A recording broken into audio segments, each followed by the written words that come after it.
Olá, agora sim. Boa noite para quem está chegando. Já acertei com a nossa convidada, a nossa entrevistada de hoje. Daqui a pouco ela está entrando. Seja bem-vindo, pessoal, então que está chegando aí. Permanece com a gente que hoje a gente vai ter um bate-papo legal aqui com a Tamires Sampaio. No mês passado vocês devem ter visto o galo, né, do movimento dos entregadores antifascistas, tá? Então vou chamar a Tamires aqui para a gente iniciar o bate-papo. Enquanto a Tamires entra, já dou aí, né, boa noite para o pessoal que está entrando. Sejam bem-vindos, pessoal que vai entrar daqui a pouco, que vai chegar conforme a gente vai conversando. A Tamires já chegou aí. Tá me ouvindo, Tamires?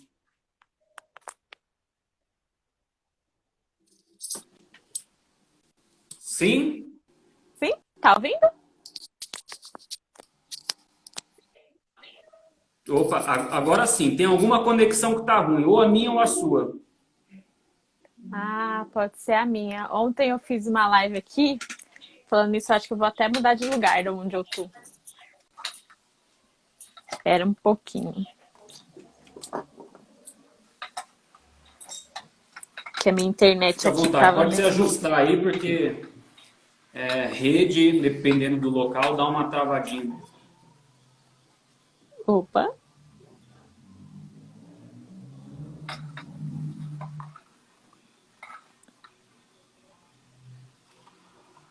Boa noite, turma. Tem um pessoal entrando aí. A gente está se ajustando aqui, tá bom? Assim tá melhor? Você consegue me ouvir? Bem? Melhorou bem, melhorou bem. Até chegou até uns coraçãozinhos aqui, acho que melhorou para todo mundo. Eu Então, vou ver. Eu só preciso tirar eu aqui. aproveito para dar aí boa noite para o pessoal que está entrando. Agora o Instagram começa a avisar a turma, mandar notificação. Boa noite para todos vocês, para quem está chegando, para quem vai chegar daqui a pouco. E já dou boa noite aí para a Tamires também e já agradeço muito pela boa vontade, pela disponibilidade de conversar aqui com a gente, de usar esse espaço aqui. E gostaria de abrir para você dar uma boa noite para o pessoal que está chegando também.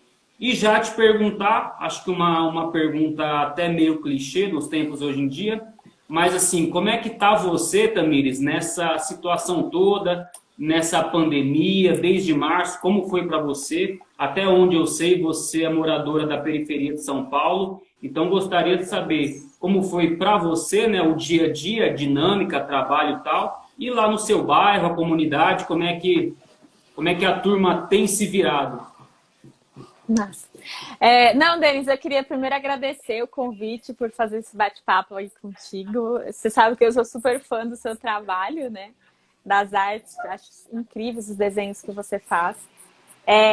Para quem não me conhece aqui, né, e tá nessa live vendo a primeira vez essa carinha preta, eu sou a Tamires, eu tenho 26 anos, eu sou advogada e formada em Direito pelo ProUni no Mackenzie, e eu sou também mestre em Direito Político e Econômico, graças a uma bolsa da CAPES, né, graças a políticas públicas de acesso à educação, de permanência estudantil, que hoje essa menina da periferia, ela pode se dizer advogada e mestra, e eu acho que isso é importante se destacar, assim, porque a gente está passando por um momento em que a gente tem um governo a nível federal, estadual e municipal que faz um processo de desmonte de políticas públicas, né, de ataque aos direitos da população, e que, infelizmente, a gente vê se refletindo durante esse momento de pandemia, né, que a gente está vivendo.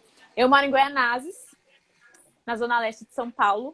Moro aqui já faz um pouquinho mais de 15 anos. Mas sempre morei aqui na Zona Leste, né? Antes de vir para cá, eu morava no Itaim, ali no Camargo Novo. E eu sou militante do movimento negro também, fui do movimento estudantil, fui a primeira mulher negra eleita presidente do Centro Acadêmico de Direito do Mackenzie, fui vice-presidente da Uni. Tive a oportunidade, nessa nossa luta por uma educação pública de qualidade para todos e todas, viajar o estado, o país e o mundo, né, participando de conferências, congressos, seminários, né, nessa construção de uma sociedade mais igualitária, de uma educação libertadora, emancipadora, né, de uma educação de qualidade pública para todos e todas.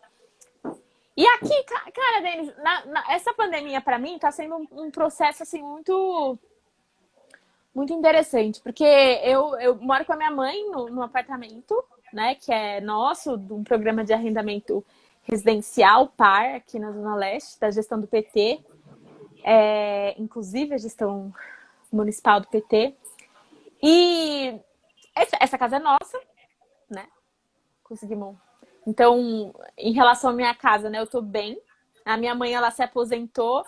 Eu tô fazendo meu trabalho home office, né? O Instituto Lula tá trabalhando home office, então eu não tô precisando sair de casa por conta de trabalho e a gente tá conseguindo ficar bem. Aqui na Zona Leste, aqui no meu bairro em específico, a quarentena, na primeira e na segunda semana, as pessoas até que levaram a sério, assim, tipo, os comércios fecharam, quase não tinha ninguém na rua, mas depois das manifestações do Bolsonaro, que as pessoas... Opa, travado? Você tá travado? Você tá me ouvindo, Denis? Começou a dar uma travadinha agora, mas estou ouvindo. Tá me ouvindo? Tá. Tô. Não, eu tava comentando aqui em Guaianazes, né? No começo Sim. da quarentena, a galera até que levou mais a sério, só que por conta dos pronunciamentos do Bolsonaro, falando que a economia não tinha que parar, que isso é só uma gripezinha, as coisas já começaram a andar, né? As pessoas na rua, muita gente sem máscara, os comércios começaram a abrir, né? Agora, com a política do próprio Dória e do Covas, né? De abrir os comércios como um todo, é como se não tivesse acontecendo absolutamente nada. E isso me assusta e me preocupa muito, porque a gente está vendo que os números de casos confirmados e de óbitos do coronavírus aqui em São Paulo está crescendo muito, todos os dias, não para de crescer. E é principalmente na periferia que esse número de casos confirmados e de mortes vem aumentando. E é exatamente por isso, inclusive, que o governo do estado e o governo municipal, ao invés de parar tudo, né, decretar o lockdown, falar, não, gente, vamos segurar, não dá para abrir, as pessoas precisam se proteger, né, vamos garantir políticas públicas para que vocês fiquem em casa, vamos defender os direitos trabalhistas para que ninguém seja mandado embora. Não, eles estão maquiando dados, né, do coronavírus na cidade para manter esse processo de reabertura. E para mim isso fica escancarado, sabe? Como esses governos são governos de morte mesmo, assim. São governos que o Dória, por exemplo, né? Ele foi eleito dizendo que quando ele se elegesse, né, no primeiro dia do governo dele, a polícia militar ela ia para a rua atirar para matar. E não à toa, né, durante esses últimos anos, né, durante esse último ano e meio da gestão do Dória, a polícia militar, a violência, ela vem aumentando muito. Durante esse processo da pandemia, aumentou mais ainda. A gente teve dados aqui em São Paulo que a cada 6 horas, durante esses últimos meses da pandemia, a polícia militar assassinou alguém que era uma pessoa da periferia e majoritariamente negra, né, majoritariamente homens negros. Nós vimos essa semana uma denúncia, um vídeo de uma mulher negra sendo sufocada, torturada por um policial militar na rua, no céu claro. A gente está vendo crianças negras periféricas sendo assassinadas dentro de casa. Né? A polícia militar invadindo casas, cortando mão. Eu lembro que há umas 2 semanas atrás teve uma operação na favela do Moinho e um policial militar invadiu uma casa, cortou a mão de um jovem negro que estava dormindo. Então, assim, esse momento da pandemia, eu acho que é um momento que acaba escancarando uma série de desigualdades que elas já existiam, né, há muito tempo. E que elas ficam cada vez mais expostas por conta desse momento que a pandemia constrói pra gente, né? A crise econômica, essa crise política, social, essa crise de humanidade, de certa forma, que a gente está vivendo durante esse processo de pandemia, escancara essas violências que já existiam antes do coronavírus chegar aqui.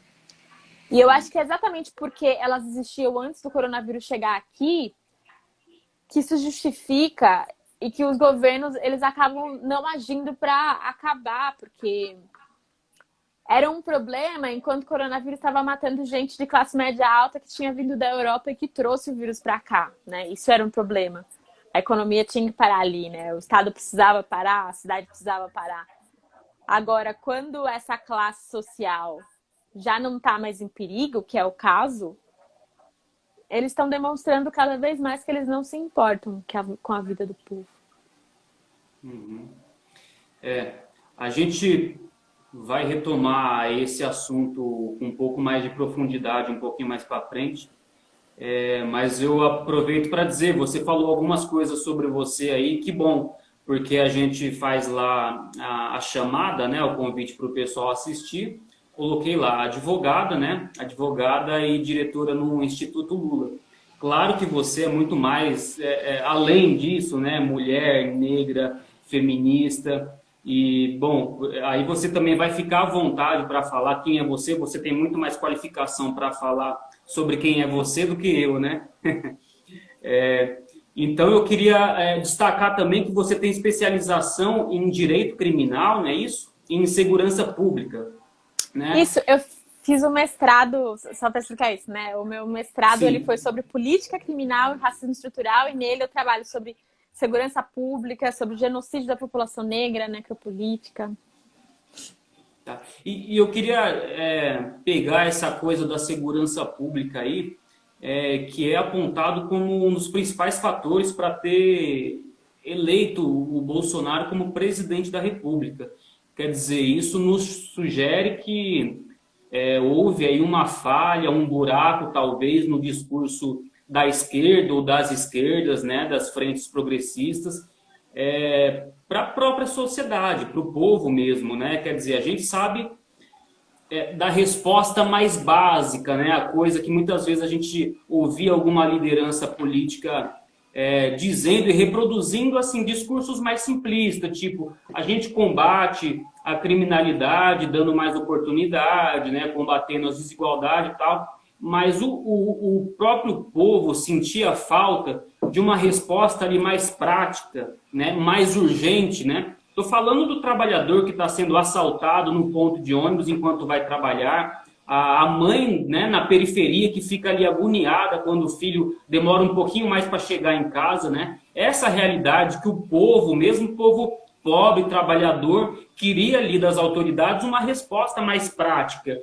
E parece que as lideranças se perdiam com muita teoria, muita palavra bonita, muito discurso assim, até com viés meio classe média, meio elitista, meio intelectual, coisa que meio que ia se afastando do povo de verdade. Como que a gente vai conversar daqui para frente com esse povo sobre a questão da segurança pública, porque a gente sabe que na falta de uma resposta mais prática, qualquer resposta boba e simplista funcionou, que vamos combater bandido, vamos acabar com os bandidos e vamos até dar arma para a população. Quer dizer, uma resposta ilusória e fácil, né? E a turma acolheu essa resposta por falta de qualquer outra. Como que a gente vai conversar agora com o povo? Por exemplo, agora em 2020, é ano de eleição, né? 2022 também, né? Pelo que tudo indica, ano de eleição presidencial. E no meio do processo, além do período eleitoral, como que a gente vai trabalhar esse diálogo com a população, essa população que se sente no meio das coisas, né? Nem cá, nem lá, nem muito direita, nem muito esquerda, simplesmente tem que acordar cedo e ir trabalhar e enfrenta um monte de problema no dia a dia. Como que vai ser o nosso discurso? Ou a gente não tem ainda resposta para isso, a coisa continua mesmo que com as mesmas palavras? Como é que é?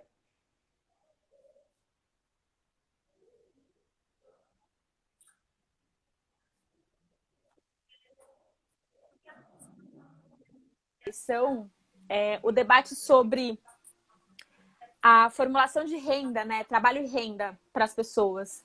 E a construção de outro sistema de segurança serão temas centrais, porque essa semana a gente viu os entregadores de aplicativo fazendo manifestações e sendo duramente reprimidos. E isso deixou assim claro para mim, né? Escancarou sobre como a juventude negra da periferia, porque os trabalhadores de aplicativo são 70% negros e a média dos trabalhadores é de 24 anos. Não à toa é o mesmo público-alvo, né, o mesmo perfil de quem sofre esse processo de violência, né, da polícia militar nas periferias. Então, para essa parcela da população, da sociedade, o jovem negro periférico, é como se a gente tivesse só duas alternativas de vida, né? Ou é a precarização do trabalho, é a miséria, ou a morte, a violência. E pensando que essas duas possibilidades de vida que estão apresentadas para a gente são, durante esse processo, né, de governo Bolsonaro e Dori Covas, que a gente está vivendo, né, a nível federal, estadual e municipal, que promovem essa política de morte, cada um da sua forma, mas os três promovem essa política de morte à periferia, a morte aos negros e negras, morte aos trabalhadores, às mulheres, aos LGBTs, né? Nessa perspectiva, discutir segurança pública, e aí, para responder essa sua pergunta, vou voltar um pouquinho. Assim, primeiro que segurança pública no Brasil, ela foi constituída a partir de duas bases principais: a manutenção da ordem e a prevenção de riscos. A manutenção da ordem nada mais é do que a manutenção da estrutura social brasileira, né? Isso significa manutenção de uma estrutura que é racista, que é machista, que é classista, que é violenta contra a população periférica, que é violenta contra os trabalhadores e que se sustenta através de um sistema político, econômico, social e jurídico que acaba, de certa forma, fazendo um processo de manutenção dessas desigualdades. E a manutenção da ordem, ela está baseada também num processo de proteção, principalmente da propriedade privada, em detrimento da vida de pessoas. E esse processo de proteger a propriedade privada, né, em detrimento da vida de outras pessoas, acaba construindo uma relação de proteção de uma parcela da sociedade brasileira em detrimento da criminalização e encarceramento da maioria, que é a população negra da periferia. E a segunda base que sustenta a política de segurança pública no Brasil, ela está relacionada à prevenção de riscos. E quais são esses riscos, né? A prevenção de risco de que essa estrutura social ela seja transformada. E esse processo de prevenção de risco, ele está relacionado a uma construção de criminalização de uma sociedade como um todo, de uma parcela da sociedade, de criminalização. E essa criminalização, ela passa por uma relação de que no livro do Silvio Almeida, que eu acho que desde que ele passou no Roda Viva, um monte de gente passou a conhecer, mas que foi meu orientador do mestrado. Esse orientador, e que tem um livro, foi isso. E que tem um livro sobre racismo estrutural, e que é a relação entre o racismo e a ideologia. Quando o Silvio fala sobre racismo e ideologia, ele no livro dele mostra pra gente sobre como os aparelhos ideológicos do Estado, né, como os meios de comunicação, eles servem para a construção de ideias do que é o ser negro, né? Ideias do que é ser o periférico, do que é ser mulher negra. Né? E sobre como essas ideias, elas acabam, de certa forma, justificando e naturalizando as violências que essa população sofre. As violências que elas sofrem e o processo de criminalização, de encarceramento que elas sofrem. Isso está baseado, inclusive, por exemplo, né, aos programas policiais, jornalistas, por exemplo, da Atena, que mostram criminosos que são cara de jovens negros periféricos. Isso está relacionado a um delegado de polícia de Campinas que, quando entregou uma portaria para os soldados que iam para a rua, falaram: vocês precisam parar as pessoas suspeitas. E essas pessoas suspeitas eram jovens negros. Então, a prevenção de riscos, ela está relacionada diretamente a esse processo de criminalizar o que é ser negro e periférico. Porque basta você ser jovem, negro e periférico, tá andando na rua, que você não tem a noção, né, de que você pode chegar em casa vivo. Basta você ser jovem, negro e periférico que você corre risco. Não só na rua, mas até dentro de casa. pelo que a gente estava comentando. E esse processo, ele é sustentado, né, por essas duas lógicas de como a segurança pública foi construída e principalmente sobre como o racismo estrutural ele opera dentro do sistema de segurança, dentro do nosso sistema jurídico, dentro do nosso sistema político, através enfim, da forma como a ideologia ela é propagada, né, para as pessoas através dos meios de comunicação. E eu estou falando sobre isso porque esse processo de criminalização, ele tem um outro lado, que é a construção de um processo de insegurança da população. As pessoas, elas precisam ter medo. Elas precisam ter medo, e elas precisam ter medo de uma parcela específica, que é essa parcela que é criminalizada. E elas precisam ter medo porque, se acontecer violências escancaradas, como as que estão acontecendo, né, como a que aconteceu com um jovem negro entregador, que estava numa manifestação essa semana, lutando pelos seus direitos trabalhistas, né, lutando por dignidade no trabalho, e foi abordado por um policial militar, por 2 policiais militares de forma super violenta. Isso precisa ser justificado. Precisa ser justificado uma mulher negra na rua ter o seu pescoço pisoteado por um policial de botina.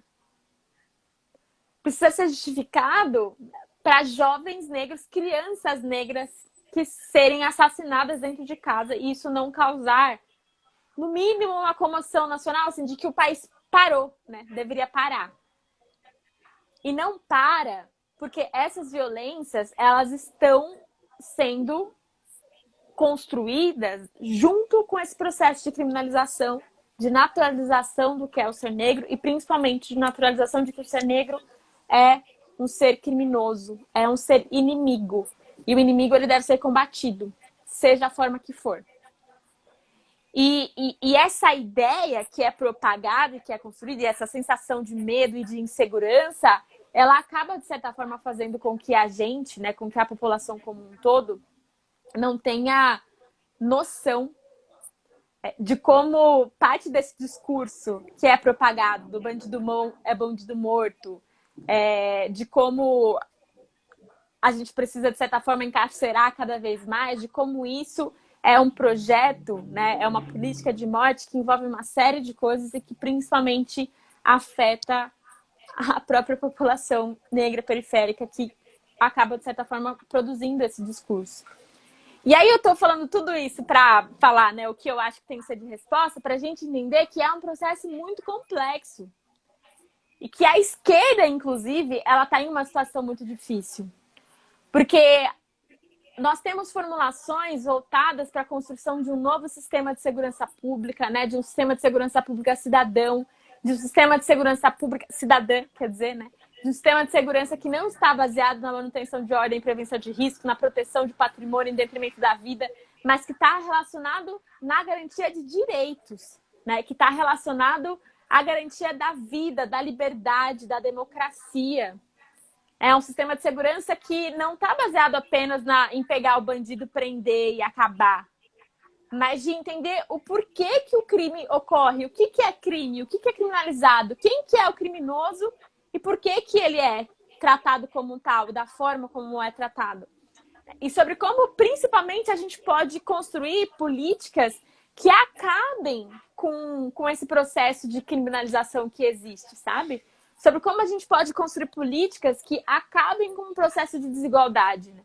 A segurança cidadã, ela está relacionada não só à desmilitarização da polícia, que eu vi que uma companheira, não lembro, comentou aqui, né, sobre repensar a lógica de como a segurança pública, de como o policial militar, né, de como essa instituição militarizada funciona. A segurança cidadã, ela está relacionada a gente garantir a valorização da cultura na periferia, garantir serviços de saúde, educação nas periferias, né, de garantir aparelhos públicos para que a juventude possa ter lazer, praticar esporte, estudar, ter um processo de profissionalização, ter uma construção de carreira jurídica. Né? A segurança cidadã está relacionada com tudo isso.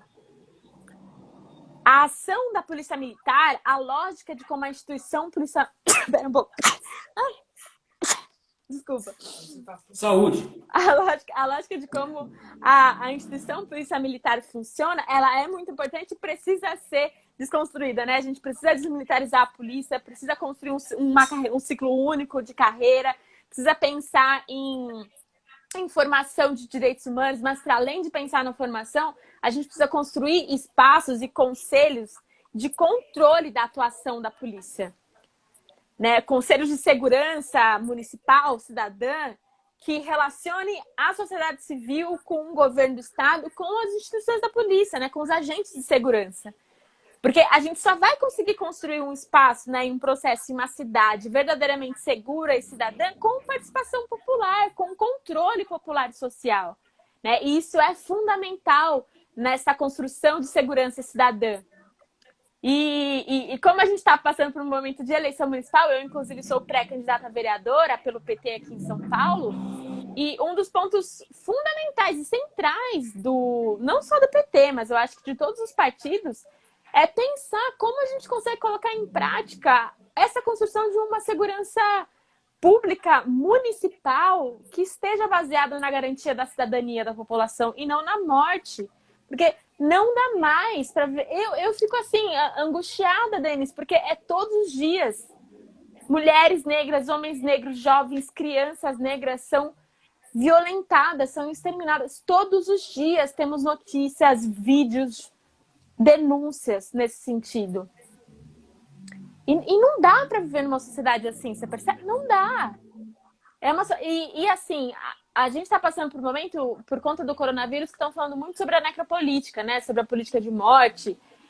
E a necropolítica é um conceito que foi criado por um cientista político, o Achille Mbembe, que é um camaronês, professor universitário que dá aula numa universidade na África do Sul e nos Estados Unidos.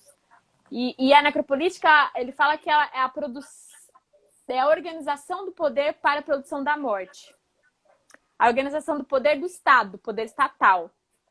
E é uma organização de poder que está baseada na ação da polícia militar, né, na ação do Estado violento nas periferias, em territórios em que essas violências são não só autorizadas, como naturalizadas, que são territórios que o Mbembe fala que é como se fossem territórios de exceção, e que aqui no Brasil, se a gente for pensar, são as periferias, que são majoritariamente negras, porque esses territórios para o Mbembe, ele fala sobre como esses territórios eles são necessariamente racializados, e as periferias, os bairros periféricos são racializados, são majoritariamente negros, e essas violências elas são, né, justificadas. E, por um outro lado, está relacionado à ausência. A ausência do Estado nesses espaços, a ausência de aparelhos públicos de lazer, de cultura, né, de valorização da produção periférica, cultural, de fortalecimento da educação. A gente está passando por um momento em que os trabalhadores, os estudantes, né, os professores estão numa luta enorme pela renovação do Fundeb, que é o Fundo Nacional de Manutenção e Desenvolvimento da Educação Básica, e que vai acabar em dezembro. E esse fundo, ele é responsável, Denis, pela atuação da educação pública em mais da metade dos municípios do Brasil. Se o Fundeb não for renovado até dezembro, mais de 3 mil municípios do nosso país não terá orçamento para garantir a educação pública de qualidade. E o Fundeb ainda não foi renovado, e a nossa luta é, inclusive, para ter um Fundeb permanente, só não foi renovado ainda porque o governo federal, primeiro que ficou semanas sem o ministro da Educação, né? Mas o governo federal e os aliados, os deputados federais aliados, estão agindo para que ele não seja votado. E que, se for votado, não seja da forma como o Fundeb foi criado. E isso está acontecendo porque as pessoas elas não têm o menor compromisso, veja, né, com a periferia, com a educação pública, com os serviços públicos. Não à toa são pessoas que acham que a resposta para tudo é a privatização. Isso está diretamente também relacionado com esse processo de necropolítica, né, de política de morte, de genocídio que a gente está vivendo, e também está diretamente relacionado com a questão do racismo estrutural e de segurança pública que a gente está vivendo. E essas eleições municipais agora, acho que todos nós temos um desafio muito grande de apresentar alternativas a essa situação que a gente está vivendo. E eu tenho certeza absoluta que não existe alternativa para a construção de uma política de vida, né, de um bem viver em São Paulo, que não passe pela valorização dos serviços públicos de educação, pela valorização das políticas sociais, pela defesa do SUS, pela construção de uma segurança verdadeiramente cidadã, né, de garantia de direitos, de garantia de cidadania. Uhum. Eu falei demais, seja, né? Olha, se você não me cortar, eu falo muito. Ainda mais. Não vou cortar não, você está aqui para isso mesmo. Mas é isso, né? Eu acho que o desafio é de narrativa mesmo, né? Porque são questões complexas, como você disse, e a gente tem um outro lado aí fingindo que tem resposta simples e prática e fácil, né? Então, realmente é um grande desafio para nós todos. Agora, antes da gente seguir com esse assunto, eu gostaria de perguntar para você como é que é uma questão, por exemplo, agora, principalmente nesse momento, né? Com tudo que vem acontecendo. A grande mídia está com uma preocupação assim, mais está com uma delicadeza mais para tratar do tema. Então começa a chamar ali mais convidados, entrevistados, jornalistas negros para falar sobre, parece uma coisa óbvia, né? Quer dizer, tinha que ser, mas até então não era tão óbvio assim para alguns canais de comunicação. Agora eles estão com esse cuidado, sempre ter a presença de pessoas negras para falar sobre o assunto, ter jornalista presente ali.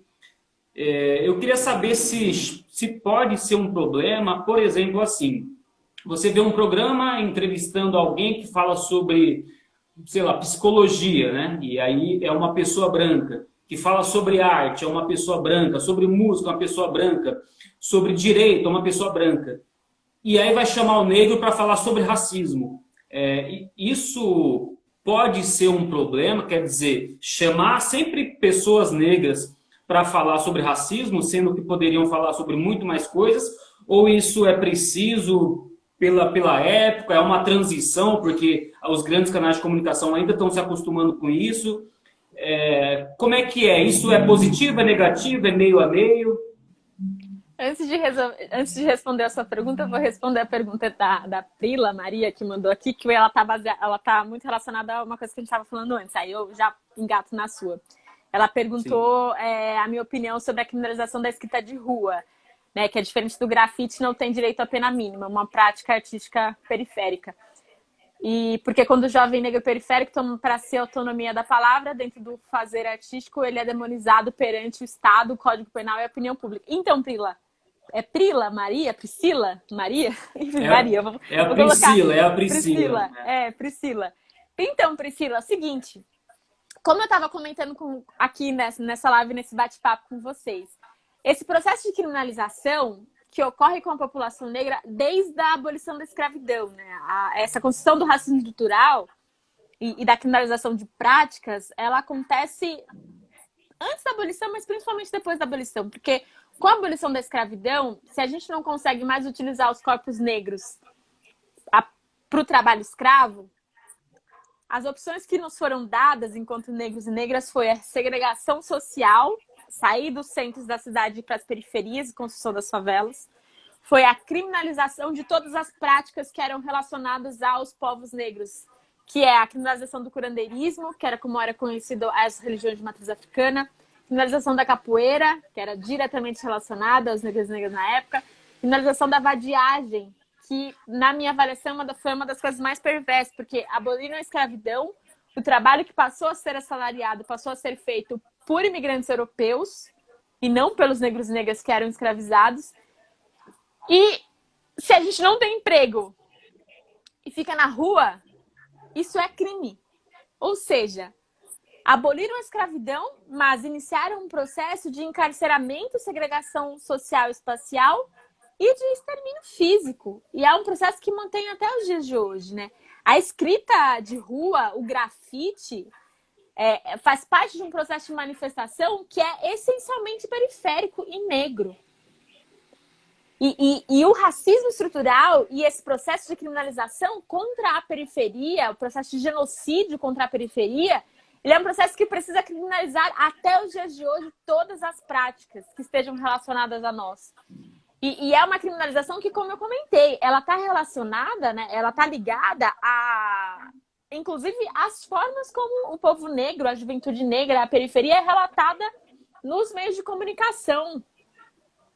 Porque essa criminalização e essa violência que a juventude da periferia sofre, ela precisa ser justificada e ela precisa ser chancelada pela sociedade. Ou chancelada, ou pelo menos naturalizada.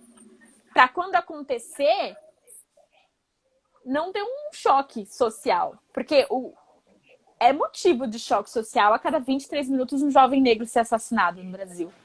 É motivo de parar o Brasil uma mulher negra ter o seu pescoço pisoteado por um policial militar, né, a céu claro, a vivo.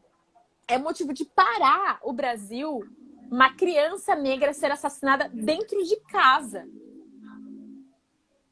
Mas isso não acontece porque essa violência ela é naturalizada. E é por isso que a escrita de rua, que o grafite são criminalizados, assim como é criminalizado também o rap, o funk, o samba foi criminalizado, assim como a capoeira foi criminalizada, porque esse processo de ataque à população negra, né, de genocídio, ele está relacionado em todas as áreas. E aí eu respondo a pergunta do Denis, né, em relação a falar por que chamam os negros e negras só para falar sobre a questão do racismo e não para falar sobre arte, sobre economia, sobre o direito. Isso também está diretamente relacionado a um processo, né, da questão do racismo estrutural. Por quê? Quando a gente fala que o racismo é estrutural, a gente está dizendo que não dá para, no Brasil, falar sobre absolutamente nada sem ter como norte o processo de racialização do nosso país. Não dá para falar. Ou seja, não dá para a gente falar sobre economia, sobre cinema, sobre arte, sobre direito, sobre arquitetura da cidade, sem levar em consideração a questão racial. Só que, quando a gente começa a pontuar o racismo como uma caixinha e a só chamar pessoas negras para falar do racismo como caixinha, e manter todos os discursos e falas, né, e especialistas de qualquer outras áreas apenas com pessoas brancas, a gente está tirando esse caráter estruturante do racismo, né, construindo uma ideia de que ele é uma caixinha e que vai ser resolvido como caixinha, né, e que o espaço do negro é falar sobre isso, sobre essa violência que o negro sofre. Porque é preciso fazer isso e dar espaço para o negro só falar sobre a violência que ele sofre, porque isso mantém na cabeça das pessoas essa ideia do papel do negro na sociedade, né? Que o papel do negro na sociedade é ou ser criminalizado, marginalizado e violentado. Dar espaço na mídia só para falar sobre essas violências que os negros e negras sofrem pode parecer, né, uma benevolência da mídia, né, uma mudança, veja, né, tá mudando, tá discutindo sobre isso, mas não. Isso acontece para manter no imaginário social o papel do que é ser negro no Brasil, historicamente construído. É por isso que acontece. É por isso que não colocam artistas negros, cantores negros, atores e atrizes negras para dialogar sobre arte, sobre cultura, né? Advogados, juristas negros para falar sobre o direito, para comentar sobre a Constituição, para falar sobre esses temas grandes, né? Economistas, mulheres negras economistas para discutir sobre economia, sobre taxa Selic, sobre juros. E eu estou falando desses exemplos porque existem várias, principalmente graças às políticas de acesso à educação e ao ensino superior que ocorreram nos últimos anos nos governos do PT. Nós tivemos vários jovens mulheres, negros e negras, periféricos que foram formados em direito, em economia, em várias outras áreas. E essas pessoas, hoje, muitas delas são mestres, são doutoras, são pós-doutoras. Só que elas não podem ganhar espaço, porque se ganharem espaço nas áreas de trabalho delas, nas áreas de formação delas, esse processo começa a mudar. E é para isso, inclusive, que eu acho que a gente precisa lutar, né? Porque, de certa forma, a luta contra o racismo, a luta pela construção, né, de uma sociedade mais justa e igualitária, ela necessariamente precisa passar na luta contra o racismo. E a luta contra o racismo estrutural, ela necessariamente significa a reconstrução do nosso sistema político, econômico, jurídico e ideológico. A gente precisa construir uma nova hegemonia, né? Uma nova ideologia. E isso passa por transformações radicais em absolutamente todas as áreas da nossa vida, assim, em sociedade. E aí você fala assim, nossa, Tamires, mas aí a revolução ela é impossível, né? Demora muito, é um processo muito difícil. Realmente é, mas nós temos várias experiências de ações, de estudos, de propostas de sociedade que estão sendo apresentadas e que estão sendo praticadas, sabe? A solidariedade que a gente está vendo agora nas periferias, nesse tempo de pandemia em que as pessoas estão morrendo de fome, elas mostram que, veja só, existe uma nova forma, né? Uma outra forma de se relacionar com as pessoas, de forma mais fraterna, solidária, democrática, de se ajudar. Os movimentos negros, né, e as entidades que apresentam projetos e propostas voltados para a construção de uma segurança cidadã, voltado pela valorização da cultura, tudo isso demonstra para a gente que não só existem propostas alternativas, como existem pessoas que estão praticando isso, né? Enfim. Sim, só queria comentar, a Priscila aí é uma grande parceira, uma amiga, e eu já comentei dela com você uma vez, quando a gente estava lá na frente do Instituto. Sim. E é muito atuante na rua aí, uma grande parceira nossa. E assim que começou aqui a live, ela olhou para você e falou, aparece minha personagem. Porque ela tem uma personagem, a personagem dela. Depois eu te mando alguma coisa. Ai, que legal, manda uma foto, legal. E então, você comentou aí da naturalização e tudo mais, né? Há uns 6 anos atrás, ocorreu lá nos Estados Unidos, né, o assassinato de um homem negro pela polícia.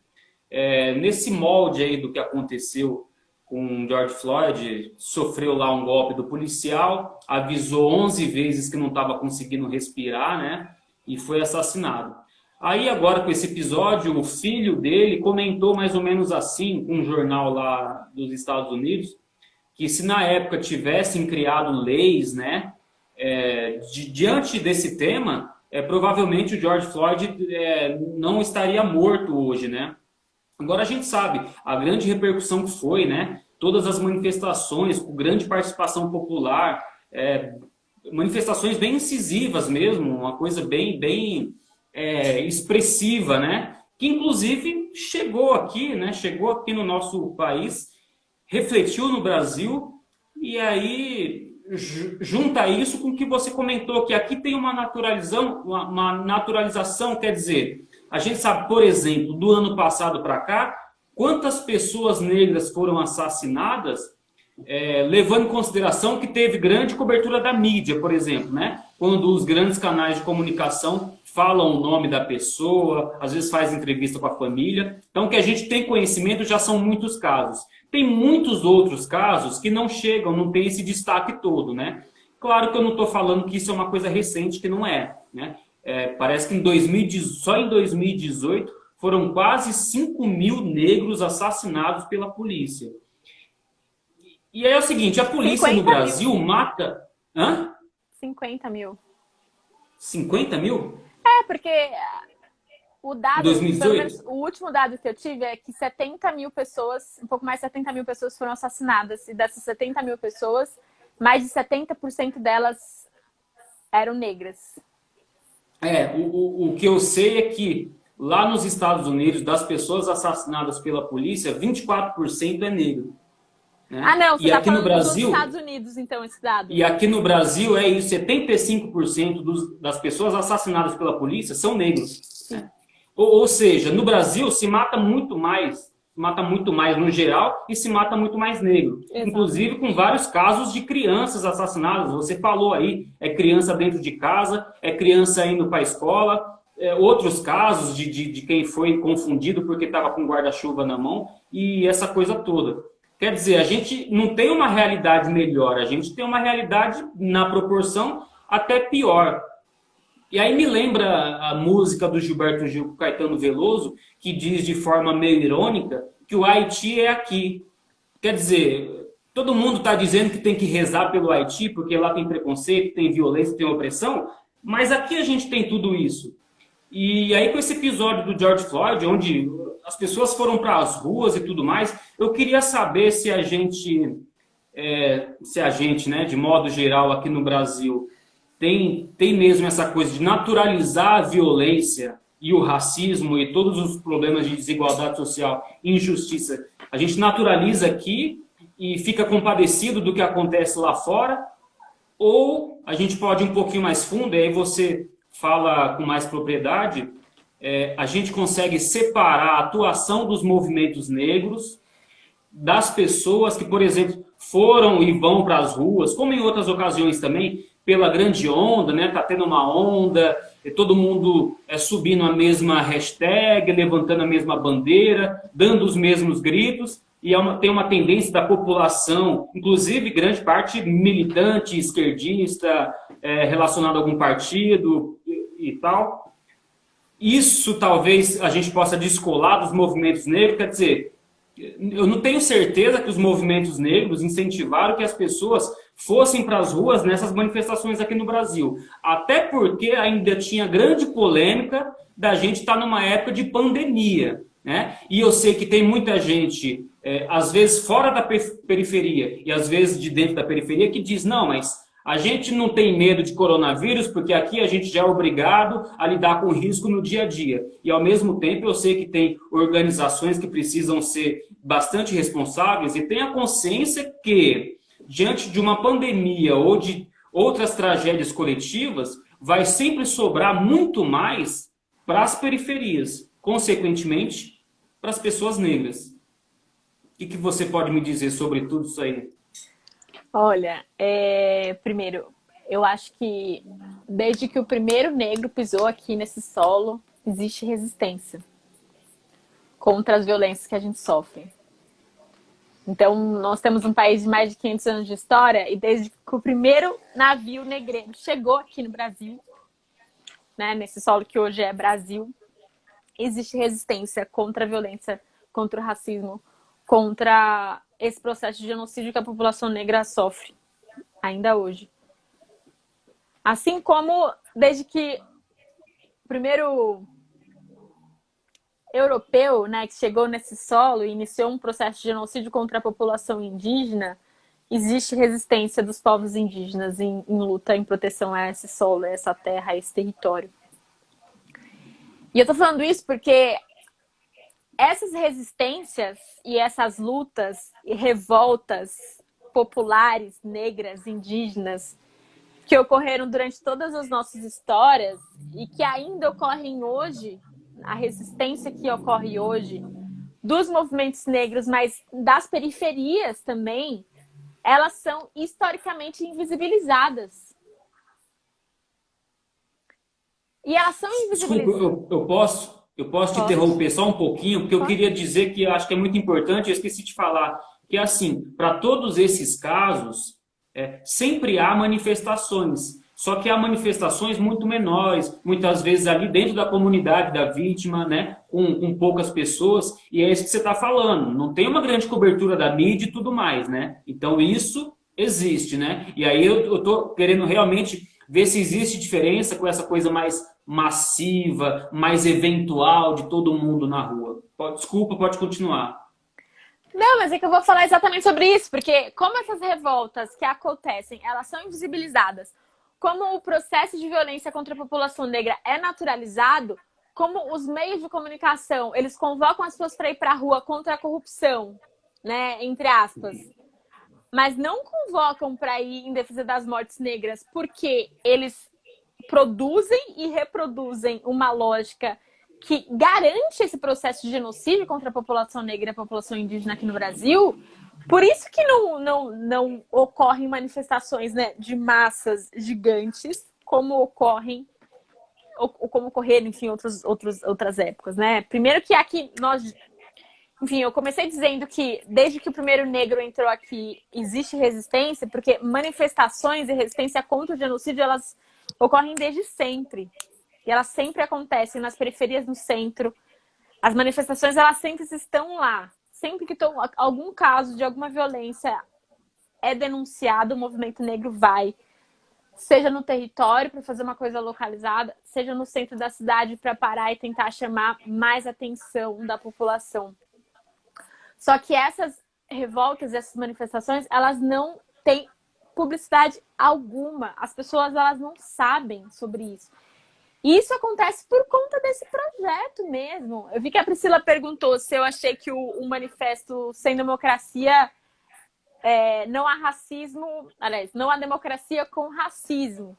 Se isso é uma resposta às hashtags, etc. Porque teve muita gente que, por conta da onda de vidas negras importam, que surgiu por conta do assassinato do George Floyd, que ficou postando hashtag Vidas Negras Importam, né? Eu vou postar aqui uma foto toda de tela preta para dizer que eu sou antirracista, né? Blackout Thursday, contra o silenciamento das vozes negras, etc., contra o genocídio. Só que esquecem que essa luta contra o genocídio, contra o racismo estrutural, contra a violência que a população negra sofre, é uma luta diária. E ela passa por repensar todas as nossas atuações, inclusive os privilégios que as pessoas têm e sobre como a vida delas, né, os privilégios que elas têm por serem quem são, que é isso que está relacionado, inclusive, ao lugar de fala, né? Porque as pessoas, elas, quando falam sobre o lugar de fala, acabam deturpando muito, mas o lugar de fala qual é o seu espaço na sociedade brasileira? O que você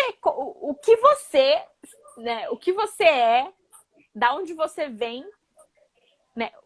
Aonde isso te coloca na estrutura social? Em que posição de privilégio ou de violência? Por todos os motivos. E o que você está fazendo, como que você age para manutenção desses privilégios ou para combater as violências que ocorrem. Isso que está relacionado ao que é lugar de fala. Só que as pessoas, elas não, quando elas postam, a maioria, enfim, tem muitas que são compromissadas, etc, assim, mas grande parte acha que fez a militância do dia. Postei uma hashtag aqui, estou feliz. Não é. Combater o racismo não é isso. Combater o racismo é construir uma nova sociedade, uma nova estrutura social, é repensar todo esse sistema que mata jovens negros a cada 23 minutos. A gente deve estar mais de 23 minutos aqui falando. Um jovem negro foi assassinado enquanto a gente está conversando. É 1 hora de live, não é? 1 hora de live são 3 jovens negros que foram assassinados enquanto a gente está conversando. E o que a gente, né? O que você, as pessoas que postam hashtag estão fazendo para diariamente combater esse processo, sabe? De violência que ocorre todos os dias. Tem alguns casos que a gente chega a ter informação, né? Que tem a denúncia, que tem o vídeo, mas muitos casos a gente nem sabe quem é.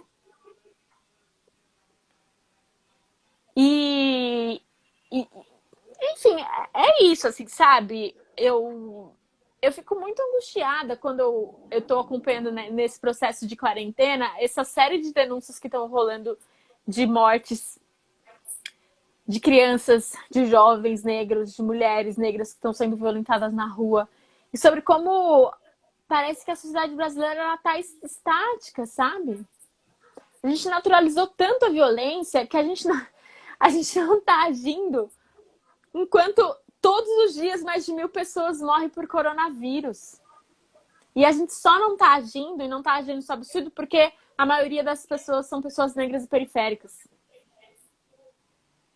Se fossem pessoas brancas de classe média, o Brasil estava parado. São Paulo estava parado. Não tinha nada aberto. É porque são pessoas negras e periféricas que estão morrendo por coronavírus, que já morriam antes pela mão da polícia, ou que já morriam porque não tinham acesso a políticas públicas, que os comércios estão voltando a abrir. E o governo municipal, estadual e federal está usando de subnotificação, está maquiando os dados para manter essa abertura. Porque assim como na segurança pública, né, o foco é a proteção do patrimônio em detrimento das vidas, para essas pessoas que estão hoje no governo municipal, estadual e federal, o foco é o lucro dos empresários que fizeram ele chegar lá. Não é a vida da população brasileira, paulista, paulistana.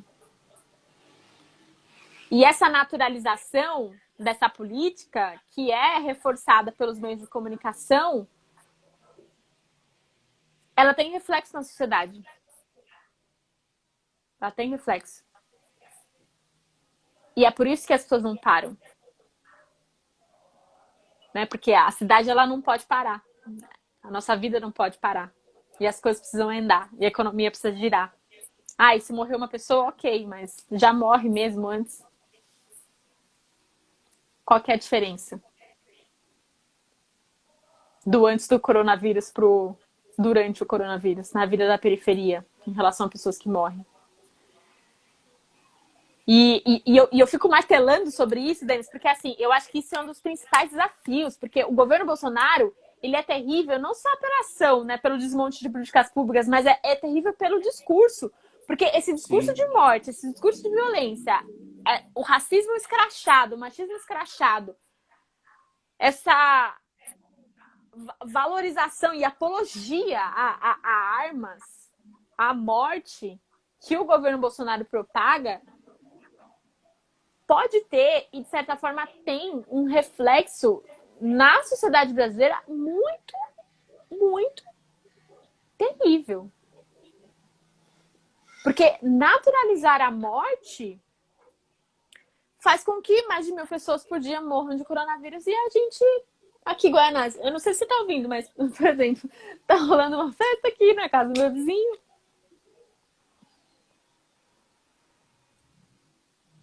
Os comércios voltaram a abrir, as pessoas estão andando sem máscara. E a periferia continua a ter cada vez mais casos confirmados e a ter cada vez mais óbitos. Sim. E o que você falou, né, comentou do Bolsonaro aí, não é só uma questão de ideologia, de simbolismo da arma, mas é um projeto, né?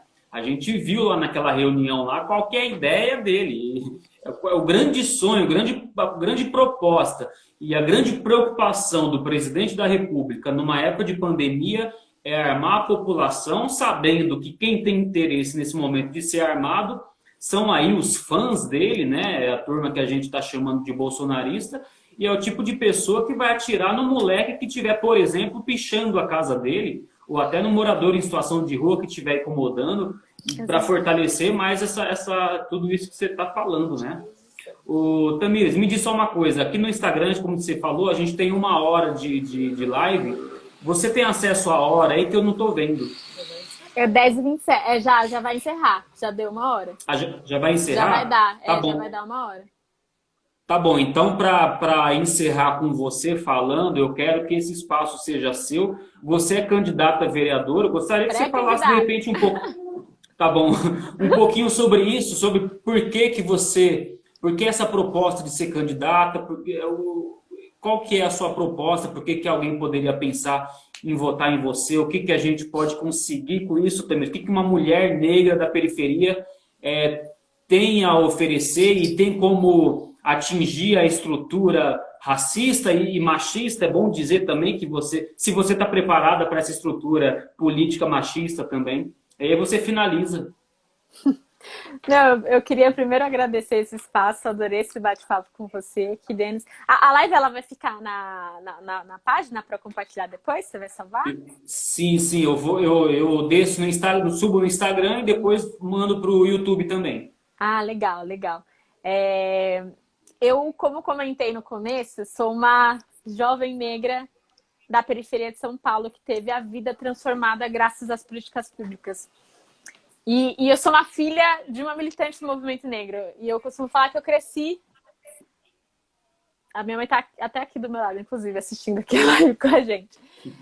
Eu um abraço para ela. Com referências de mulheres negras muito fortes, de pessoas negras muito fortes.